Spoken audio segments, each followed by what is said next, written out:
आज मैं सिर्फ 2 करोड़ दिल्ली वासियों की ओर से नहीं बल्कि 135 करोड़ भारतवासियों की ओर से बोलने के लिए खड़ा हुआ हूं। सर, इससे ज़्यादा असंवैधानिक, गैर कानूनी कागज़ का टुकड़ा एक बिल के माध्यम से शायद ही आज से पहले कभी संसद भवन के भीतर लाया गया होगा। और अपना वक्तव्य शुरू करने से पहले मैं महाभारत के एक अंश का वर्णन करना चाहूँगा जिसे रामधारी सिंह दिनकर ने एक बहुत ही महत्वपूर्ण कविता में लिखकर बताया है, जिसमें भगवान श्री कृष्ण एक शांति दूत बनके पांडवों की ओर से हस्तिनापुर जाते हैं शांति का प्रस्ताव लेकर। कवि लिखते हैं, मैत्री की राह बताने को, सबको सुमार्ग पर लाने को, दुर्योधन को समझाने को, भीषण विध्वंस बचाने को, भगवान हस्तिनापुर आए, पांडव का संदेशा लाए। भगवान कहते हैं, दो न्याय अगर तो आधा दो, पर इसमें भी यदि बाधा हो तो दे दो केवल 5 ग्राम, रखो अपनी धरती तमाम, हम वहीं खुशी से खाएंगे, परिजन पर हंसी ना उड़ाएंगे। पर दुर्योधन वो भी दे ना सका, आशीष समाज की ले ना सका, उल्टा हरि को बांधने चला, जो असाध्य था उसे साधने चला, जब नाश मनुष्य पर छाता है पहले विवेक मर जाता। सर, इसमें दिल्ली बिल का सार है। सर, हम न्याय की गुहार लगाने आपके सामने आए हैं, अपने हक मांगने आए हैं, अपने हक से ज्यादा मांगने नहीं आए।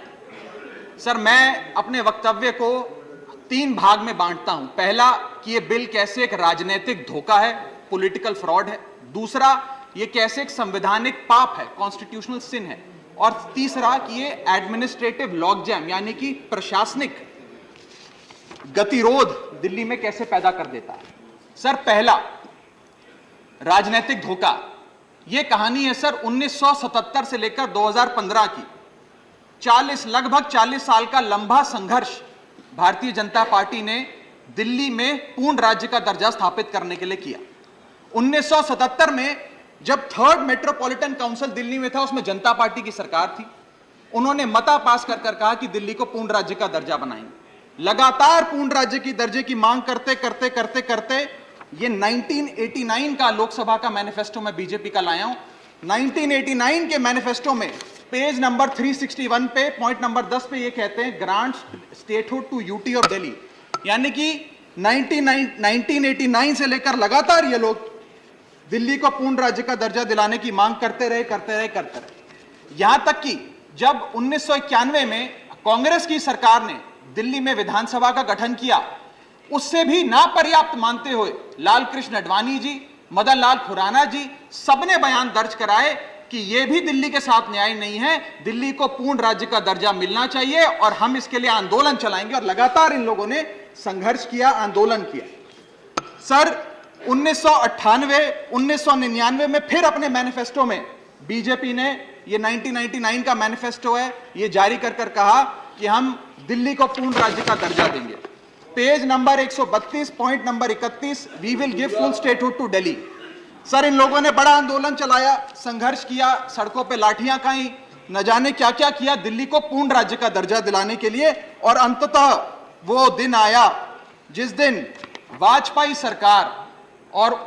सरकार के उप प्रधानमंत्री आदरणीय लाल कृष्ण आडवाणी जी इस सदन के भीतर एक बिल लाए, द कॉन्स्टिट्यूशनल अमेंडमेंट बिल 2003, जो दिल्ली को पूर्ण राज्य का दर्जा देता है। यह बिल आडवाणी जी इस सदन के भीतर लाए और कहा कि दिल्ली को अधिकार देने की जरूरत है, दिल्ली को पूर्ण राज्य का दर्जा भाजपा दिलाएगी। यहां भी बात खत्म नहीं होती सर। इसके बाद 2013 के अपने मैनिफेस्टो में बीजेपी ने कहा हम पूर्ण राज्य का दर्जा देंगे। इनकी जून 2013 में नेशनल एग्जीक्यूटिव की मीटिंग हुई, उसमें मता पास कर कहा हम दिल्ली को पूर्ण राज्य का दर्जा देंगे। यहां तक कि इनके सांसद डॉक्टर हर्षवर्धन ने बयान दिया कि जब आदरणीय नरेंद्र मोदी जी देश के प्रधानमंत्री बनेंगे हम दिल्ली को पूर्ण राज्य का दर्जा देंगे। ये इन सब ने सर लगातार बातें कही और दिल्ली को पूर्ण राज्य का दर्जा दिलाने की मांग लगातार भारतीय जनता पार्टी दिल्ली वालों के सामने रखती रही। सर, ये बिल सिर्फ संविधान का और लोकतंत्र का अपमान नहीं है, यह बिल लाल कृष्ण आडवाणी जी का, अटल बिहारी वाजपेयी जी का, मदन लाल खुराना जी का, सुषमा स्वराज जी का, अरुण जेटली जी का, सबका अपमान करने का और उनके 40 साल के संघर्ष को मिट्टी में मिलाने का काम करता है। सर, मैं